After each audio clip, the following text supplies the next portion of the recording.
Hello friends, data structure सीखने की इस सीरीज में आज हम देख रहे हैं अपने चैप्टर 2 का 5th लेक्चर और उसका पार्ट बी। और इसमें हम बात करने वाले हैं अपनी मर्ज सॉर्ट एल्गोरिदम का जो मर्ज फंक्शन होता है। आज हम उसकी बात करने वाले हैं। हम already bubble sort, selection sort, insertion sort को ऑलरेडी कवर कर चुके हैं। अगर अभी तक आपने वीडियो नहीं देखी हो तो मैं ऊपर आई बटन पर इसकी लिंक डाल दूंगा, आप वहाँ से देख सकते हैं। तो चलिए अब हम देखते हैं कि हमारी प्रॉब्लम है क्या। तो देखिए हमारे पास प्रॉब्लम क्या है। अगर अभी तक आपने मर्ज सॉर्ट का अगर पार्ट ए नहीं देखा हो तो पहले प्लीज़ जाके उसे देख लेना, क्योंकि ये जो हमने पार्ट 1 में जो प्रॉब्लम डिस्कस करी थी मर्ज फंक्शन की, उसी का थोड़ा प्रो वर्जन है, मतलब कि उससे थोड़ा कॉम्प्लिकेटेड है। ठीक है, तो देखिए इसमें हमारे पास क्या होगा। जो हमारे पार्ट 1 था उसमें हमारे पास 2 एरेज थे और उनमें हमें क्या करना था, दोनों को मर्ज करना था, सॉर्ट में सॉर्टिंग करके उसे मर्ज करना था। इसमें हमारे पास क्या होगा, हमें गिवन होगा एक एरे और हमारे पास होंगे 3 इंडेक्सेस, जैसे कि यहाँ है एल मतलब लो इंडेक्स 0, इनका मिड पॉइंट और हमारा हाई। तो हमारी प्रॉब्लम क्या है, देखो हमारे पास हमें ये जो पॉइंट दिए होंगे इनमें क्या होगा, एल से एम तक एक हमारा एरे सॉर्टेड होगा, ठीक है, और एक हमारा एम से m+1 से s तक सॉर्टेड होगा। और हमें आउटपुट क्या देना है, हमें प्रिंट करना है l से s तक पूरा ही एक सॉर्टेड एरे हो। तो देख लो यहाँ लिखे हुए हैं, जैसे l 0 है और हमारा m क्या है 3, तो हमारा 0 से लेकर इंडेक्स 3 तक क्या है, एक अलग सॉर्टेड एरे है और एक 4 से लेकर हमारा s तक अलग सॉर्टेड एरे है। तो हमें प्रिंट करना है कि ये पूरा एक ही सॉर्टेड एरे में प्रिंट हो जाए। ठीक है, तो इसे देखिए हम कैसे करेंगे। इसे हम सिंपली ऐसे करेंगे, इन्हें 2 अलग से एरे बना लेंगे, एक लेफ्ट और एक राइट, और उसमें इसके एलिमेंट को अलग से इसमें कॉपी कर देंगे। तो देखो सबसे पहले एक लेफ्ट एरे बना लिया, उसमें मैंने क्या किया, जो हमारे एल से लेकर एम तक के एलिमेंट थे उसको स्टोर करा लिया, और एक अलग से राइट एरे बना लिया, उसमें हमने m+1 से s तक के एलिमेंट को स्टोर करा लिया। अब यहाँ जब हम अपना एरे बनाएंगे लेफ्ट और राइट, तो यहाँ प्रॉब्लम आएगी कि हमारी इनकी लेंथ कितनी होनी चाहिए, क्योंकि हमें जावा में इनकी लेंथ को पहले से ही इनिशियलाइज कराना पड़ेगा। तो इनकी देखिए लेंथ कितनी होगी, हमारे पास जो लेफ्ट वाला है उसकी लेंथ होगी हमारे पास m-l+1। m-l+1 क्यों करेंगे, 1 इसलिए करेंगे क्योंकि हमारा एरे क्या होता है, जीरो बेस इंडेक्सिंग होती है, तो इसी वजह से हमें +1 करना होगा। तो हमारी लेंथ नॉर्मली क्या हो जाएगी, m-l+1 इक्वल्स टू मतलब 4, और हमारी इसी तरीके से n2 क्या हो जाएगी, h-m इक्वल्स टू 5। तो आप यहाँ चेक भी कर सकते हो, हमारे पहले में कितने एलिमेंट है, 4 एलिमेंट है, और हमारे जो राइट वाला है उसमें क्या है, 5 एलिमेंट। ठीक है, तो ये थोड़ा सा ओवरव्यू था। चलिए अब देखते हैं हमारा जो मर्ज सॉर्ट एल्गोरिदम है उसका हम जो मर्ज फंक्शन है वो असल में वर्क कैसे करता है, मेनली वो फंक्शन है क्या। तो देखिए अब देखते हैं, देखिए ये उसकी मेन एल्गोरिदम है जो कि मैंने यहाँ लिख ली है। इसे आइए वर्किंग से ही समझते हैं अच्छे से। तो देखिए यहाँ मैंने हमें ये सारा क्या है, यूज़र द्वारा इनपुट मिला हुआ है। ठीक है, ये हमारा इनपुट है जो हमें यूज़र ऑलरेडी देगा। देख लो यहाँ मैंने लिखा भी है, वॉइड मर्ज में हमें क्या क्या पैरामीटर पास किए हैं, एरे, एल, एम और एच। ठीक है, उसके बाद हमें क्या, मैंने अभी क्या कहा था पीछे, हमें इसे सोल्व करने के लिए इसे 2 एरे में कन्वर्ट करना होगा, लेफ्ट और राइट में। अब लेफ्ट एरे तो तब बनाएंगे जब हमारे पास उसकी लेंथ होगी। तो सबसे पहले क्या करते हैं, लेंथ कैलकुलेट कर लेते हैं। तो यहाँ देखो लिखा हुआ भी, सबसे पहले हम लेंथ n1 और n2 को फाइंड करेंगे। तो इससे हमारी n1 क्या हो गई, 3 - 0+1 इक्वल्स टू 4, और n2 इसी तरीके से क्या होगी हमारी 5। अब हम नॉर्मली क्या करते हैं, यहाँ लिखा हुआ है कि हम लेफ्ट और राइट 2 एरे बनाएंगे। तो सबसे पहले एक लेफ्ट एरे बना लिया, उसके बाद राइट एरे बना लिया, और इनकी लेंथ क्या है, हमने जो निकाली थी इसकी 4 थी, तो लेफ्ट हो गया हमारे 4 लेंथ का और राइट हो गया हमारा 5 लेंथ का। उसके बाद देखो यहाँ क्या लिखा हुआ है, यहाँ लिखा हुआ है कि एक फॉर लूप है और एक दो यहाँ फॉर लूप है। तो इस पहले लूप से क्या होगा, हमारे जो ये एल से लेकर एम तक के एलिमेंट है लेफ्ट में प्रिंट हो जाएंगे, और हमारे सेकेंड लूप से क्या होगा, हमारे इंडेक्स 4 से लेकर इंडेक्स 8 तक के एलिमेंट क्या हो जाएंगे, कॉपी हो जाएंगे। तो देखिए ये हमारा जो पहला लूप चलेगा उससे ये क्रम से मतलब 1 by 1 करके लेफ्ट में क्या हो जाएंगे, प्रिंट मतलब इसमें मूव हो जाएंगे। और हमारा फर्स्ट लूप एंड होने के बाद फॉर लूप, फिर हमारा सेकंड फॉर लूप चलेगा। तो इससे क्या होगा, हमारे जो बचे हुए दूसरे एलिमेंट है जो कि हमें राइट में चाहिए थे वे हमारे राइट में मूव हो जाएंगे। तो देखिए हमारा क्या हो चुका है, यहाँ तक काम हो चुका है कंप्लीट। अब इसके जो ये नीचे का कोड है ये वही सेम कोड है जो हमने पार्ट 1 में डिस्कस किया था। उसमें क्या था, हमारे पास 2 एरे थे, 2 सॉर्टेड एरे थे और हमें आउटपुट में हमें आउटपुट देना था 1 सॉर्टेड एरे करके।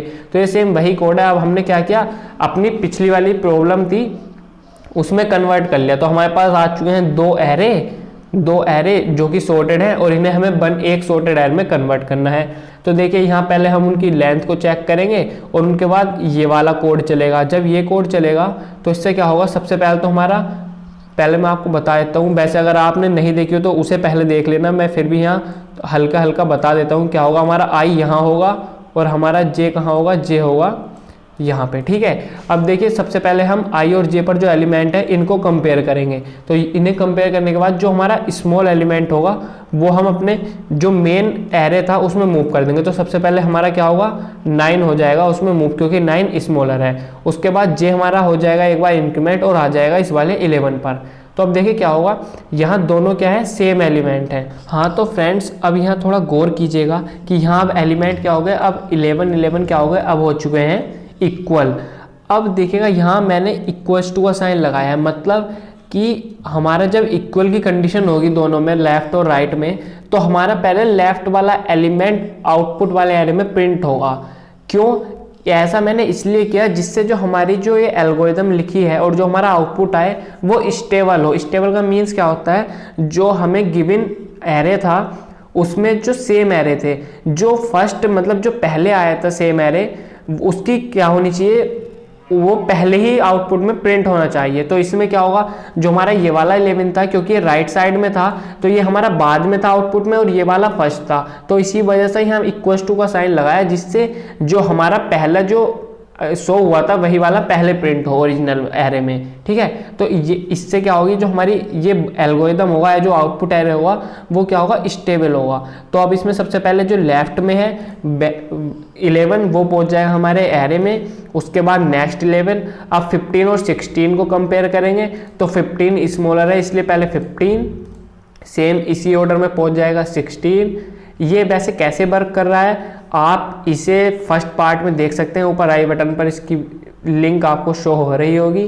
इसके बाद 25 पहुंच जाएगा। अब देखिएगा अब क्या होगा, अब हम इस वाले जो व्हाइल लूप है ये वाला हमारा, इस व्हाइल लूप से आ चुके हैं बाहर। जो हमारा ये वाला व्हाइल लूप है इससे आ चुके हैं बाहर, क्योंकि अब हमारा जे हो चुका है n2 से बड़ा। अब यहाँ 2 व्हाइल लूप मैंने इसलिए ही लगाए हैं, क्यों, क्योंकि अगर हमारा, क्योंकि ऐसा तो होगा नहीं कि हमारा हर बार लेफ्ट और राइट की जो लेंथ है वो सेम हो। तो इस कंडीशन में क्या होगा, हमारा किसी भी एक एरे में क्या होगा, एलिमेंट बच जाएंगे। तो इस कंडीशन में हम जब इस व्हाइल लूप से बाहर आ जाएंगे तो ये 2 व्हाइल लूप इसलिए ही लगाए हैं। जो पहला वाला व्हाइल लूप है ये क्या करेगा, अगर हमारे लेफ्ट वाले में बचेंगे एलिमेंट, अगर लेफ्ट वाले में बचेंगे तो इन्हें प्रिंट कर देगा और अगर राइट वाले में बचेंगे तो इन्हें प्रिंट कर देगा। तो हमारा क्या होगा, इस वाले व्हाइल लूप में हम एंटर होंगे और हमारा जो 40 है ये भी हमारा आउटपुट वाले एरे में पहुंच जाएगा। अब इसके बाद जो नीचे वाला एरे है, सॉरी जो नीचे वाला व्हाइल लूप है इसमें हम एंटर नहीं करेंगे क्योंकि हम n2 से हमारा j ग्रेटर हो चुका है। तो इस प्रकार हमारा जो आउटपुट एरे है और जो रिक्वायर्ड आउटपुट था वो हमारा मेन एरे में आ चुका है और इसे ही हम करा लेंगे प्रिंट। अब यहाँ मेन बात है कि इसकी टाइम कॉम्प्लेक्सिटी क्या होगी। तो देखिए इसकी टाइम कॉम्प्लेक्सिटी क्या होगी, इसे कैलकुलेट कर लेते हैं। तो इसकी टाइम कॉम्प्लेक्सिटी होगी बिग O n। कैसे, देखिए अब हमने यहाँ 2 लूप लगाए हैं तो इन 2 लूप को लगाने में हमने कहाँ तक चलाया, एरे को चलाया इनकी लेंथ तक। तो इनकी जो टाइम कॉम्प्लेक्सिटी होगी वो होगी big O n plus m। और हमारा जो ये वाले लूप है ये भी कहाँ तक चले, overall n plus n length तक ही चलाए, क्योंकि हमारा i चल रहा है n1 तक और j चल रहा है n2 तक। तो ओवरऑल हमारा जो ये वाले एरे चले ये भी चले बिग O n प्लस 1। लेकिन हम जो टाइम कॉम्प्लेक्सिटी देखते हैं वो देखते हैं ग्रेटेस्ट एलिमेंट, तो सेम है। तो हमारी जो टाइम कॉम्प्लेक्सिटी होगी big O n1 plus n2। लेकिन n1 प्लस n2 क्या थे हमारे, n1 प्लस n2 थी हमारी टोटल एरे की लेंथ जो कि है n। तो हमारी जो ओवरऑल देखी जाए तो हमारी जो टाइम कॉम्प्लेक्सिटी होगी वो होगी बिग O n।